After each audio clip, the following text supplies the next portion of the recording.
نفسك تعملي توابل الاندومي في البيت او توابل البطاطس، تاكلي كده البطاطس ومعاها توابل مميزه بتاعتها اللي بنشتريها بره من رقم ومن شركات كتيره.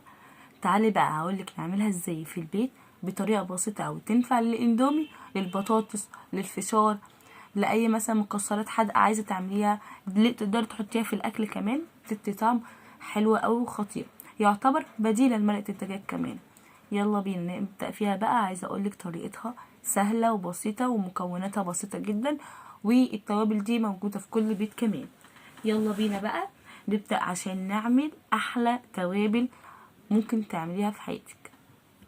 هاتي البولة بتاعتك او برطمان او اي حاجة تحطي فيها.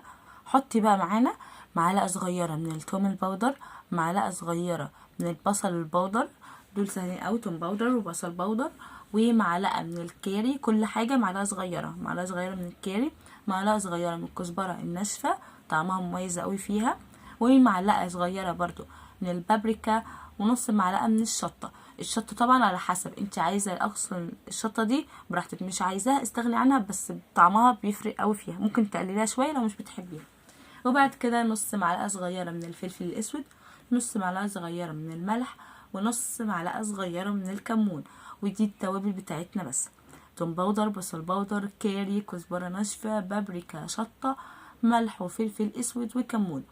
هنقلبهم كويس قوي قوي مع بعض عشان كل التوابل تختلط ببعض كده، وهنقلبهم كويس قوي. وانت بتقلبي شم الريحه اللي هتطلع منها، وممكن كمان تدوقي عشان تشوفي النتيجه بتاعتها ايه. عايزه اقولك خطيره وحلوه قوي. ده بيبقى شكلها بعد ما بنقلبها كويس قوي مع بعضها. بتجيبي بقى ايه؟